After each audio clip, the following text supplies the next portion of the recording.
Hello and welcome to Berlinale Meets Berlinale Shorts. This time we're going to meet the filmmakers of Berlinale Shorts program number 4. I had no idea what I would find when I went there for the first time. And I have heard of these attacks, of these murders when they happened. So in 1993, for the first time, it was a big thing in the news and all that. I talk about this in my film, but then I forgot about it because it's so it's crucial, because you hear so many news like these that you just mix them up. You don't know which was which and what happened when. Then I forgot about it, and a few years ago I restarted thinking about it. It was not an active process. It was like these pictures and the story haunted me. It came to me in my dreams in the night, and I had the idea that I had to do something, but I didn't know what, because it's not a story, as I told you. It's something very brutal, and it's also frightening. It's terrifying. So what kind of story should I do with that? Then I started the research, and everything I found just made me so sad. And I thought maybe it's the sadness that I should go into.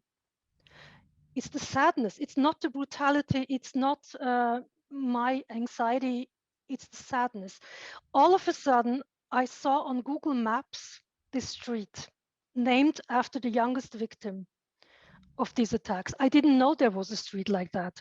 It was totally accidentally that this happened, that I found this street on Google Maps. And then 1 year ago in December, it was very dark December, I decided I had to go there. Nobody knew I was there. I did not tell to anybody, not even my husband knew where I was going. I just packed my things and said, bye, I have to go somewhere, don't ask. I took my iPhone, that's the object that is very important for me, and I went there and I just walked around in this street. Because why had I to be alone? Why not tell anybody where I was? Because I wanted to forget everything I knew about the story and to learn to look again. Just to look. I wasn't searching for a story, because as I told you before, there is no story in such an attack, but I wanted to see pictures. I wanted to see things newly. That's why I took my iPhone and started just to take these pictures. And that's the reason why I had these wide shots that are not moving, because with an iPhone, you know what happens when you move. But I thought these were my research pictures. I did never think of these are going to be the right pictures in the film afterwards, because we went there again with a good camera, of course, and but we did exactly the pictures that I had taken with my iPhone camera before. So my thing was, my aim was, when I walked there for 2-3 days, and really I talked to nobody, because there isn't anybody in this area to talk. There was a cat. One cat was there, and I was so sad when I walked this area that I talked to the cat, and I said, cat, look, everything is so dark, and it's so sad. I don't know to whom I could talk. And the cat stayed there. I said, please stay with me. And it stayed 2 days long with me. And after I finished, it went away. And that to me was a sign that I was on the right side. I'm not quite, I don't believe in science and all that stuff. But this moment, it was important to me to have one living thing, to have one animal that was there to tell me it was the right thing that I was doing. So I did not know what I would find when I went there. And the text and the pictures, we put them together about in 50 versions, 50, not 15, but 50 different versions. And then we tried to find the text, so the narration and the pictures together at the same time. It was not first I had the text or the pictures. It was both at the same time. For me, it's important what my position is about the sadness, as I told you. So we can answer with poetry, not with politics. We should always answer with poetry. This is our language. Das ist deine Straße. Sie trägt deinen Namen. 556 Meter lang, 6,6 Meter breit, 50 km/h Höchstgeschwindigkeit. Hier kann man Brot, Gartenplatten und Versicherungen kaufen. Alles, was man zum Leben braucht.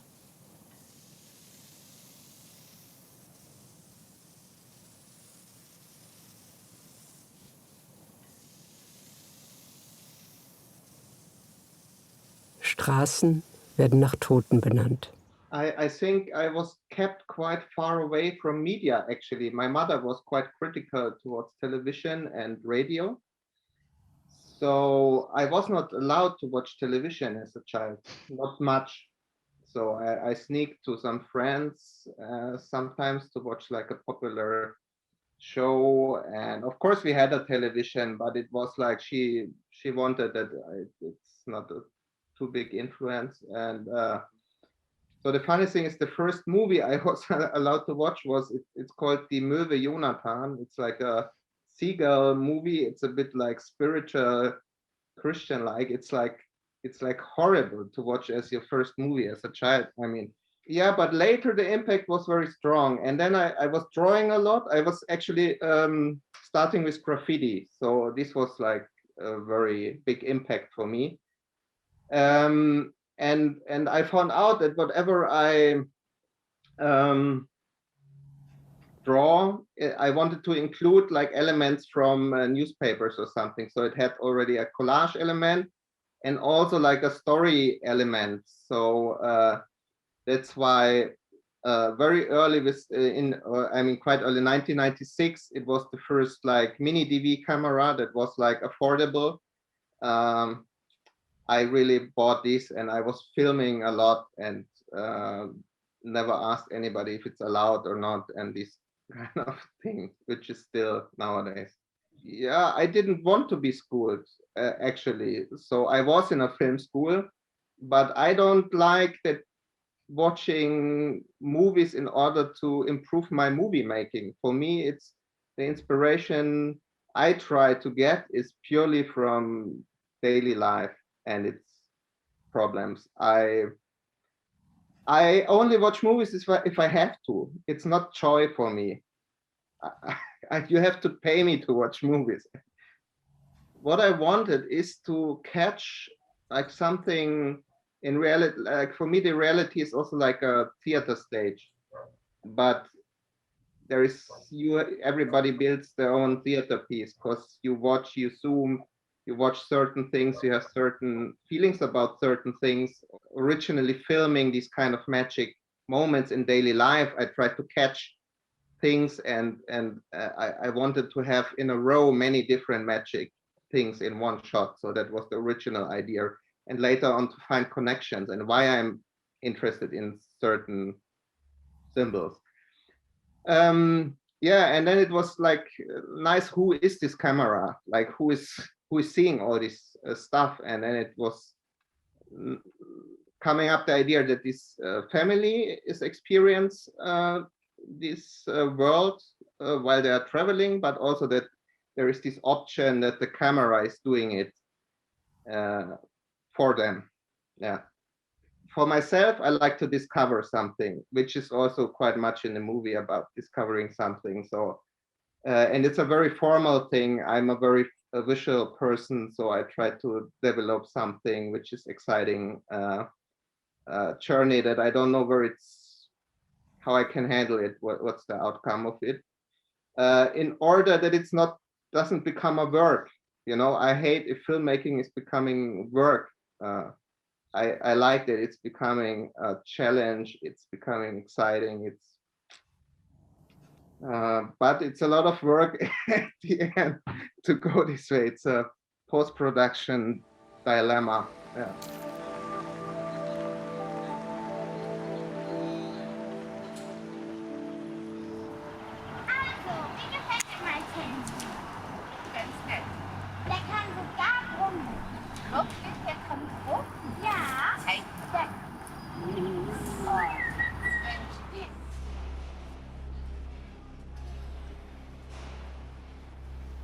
verschollen.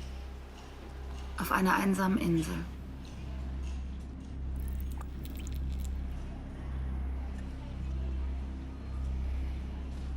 I moved to Porto and I bought my first motorbike. I was very worried, like, I don't have a garage, where should I park the motorcycle, blah, blah, blah. And everybody in this neighborhood was saying, like, you should leave the motorbike next to Deine. She's the one taking care of this neighborhood. That everybody looks at her like this, something that is like a force of nature that's actually functioning almost like a saint of the neighborhood. She's protecting that, every night I would pass, by her. But at the same time, we never talked. So, and then, a lot of things happened during this year. And what I felt is that she became, when I say present light, it's somebody that was always there, and she symbolized it, I think, going back to that part of the question, someone that somehow took care of me also in this period, that I was a little bit more vulnerable. And I looked at her and there was something about her that was talking about me also. It was so interesting because the first time I went with a friend to really talk with her, and she was kind of defensive, looking at me like, what this guy want? And then I was like, you remember me? I was, of course, you are the creepy dude that a lot of nights were there in the motorbike looking at me, and I don't understood why, what the fuck was going on with you. And then I explained to her, I'm a filmmaker, and I would love to make a film with you. And she was like, a film about me? What are you talking about? And then I just asked her, do you trust me? Because for me, I think, and I'm not trying to be, sentimental or cheesy, but it's very important for me to make films with love, in the sense of, even my previous one was about my nephew.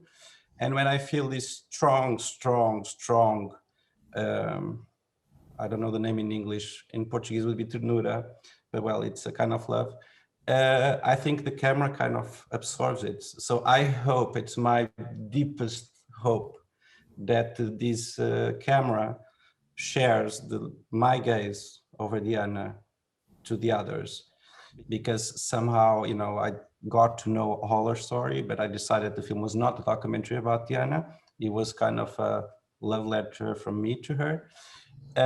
It's this, fuck, dude, she has a life, and I thought, I could be suffering from a heartbreak, but then when you hear, how people can carry the world on their back and still smile, and everything you see on the film, and I'm not saying this to defend the documentary or the realistic side, it's her wardrobe, it's her, every night there's something fantastic. She transforms that space, that corner.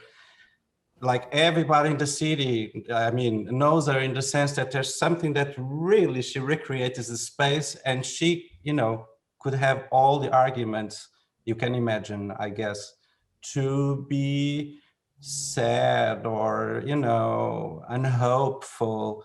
And that's why there was something about her like deeply inspiring.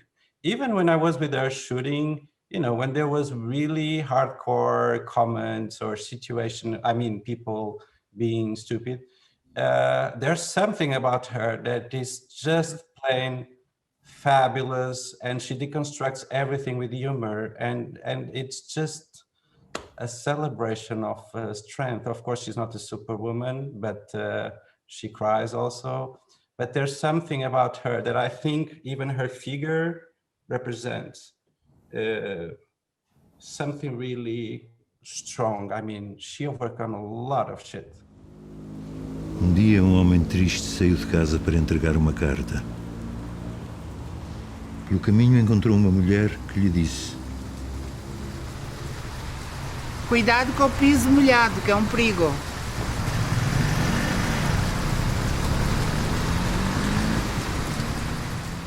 It was more problematic than usually, and I started the film in April when the lockdown just came, and I don't know, it was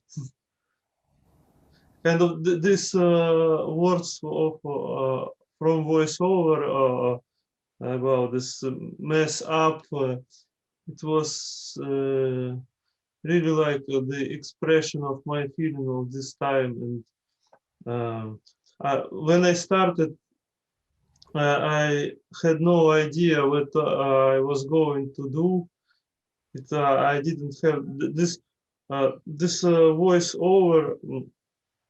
I made closer to the end, and before that was just I made just some animation without any kind of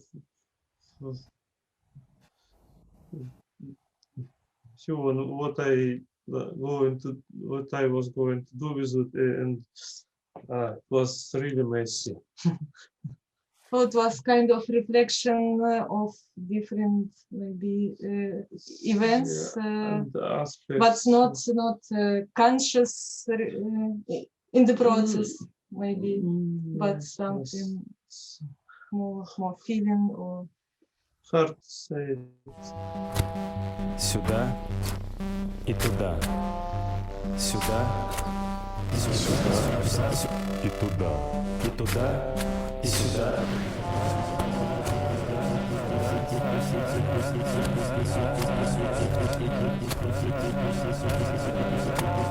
I was laughing all the time.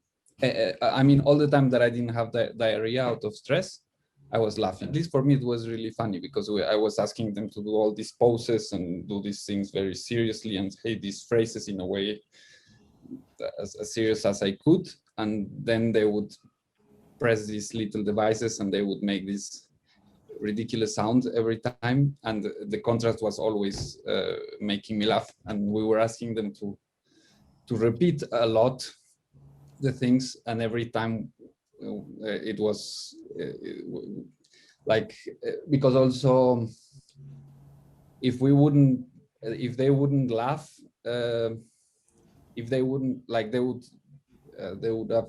were just really bored. So so we were so a way of getting them into to play with us was to try to also make them laugh while we were doing it.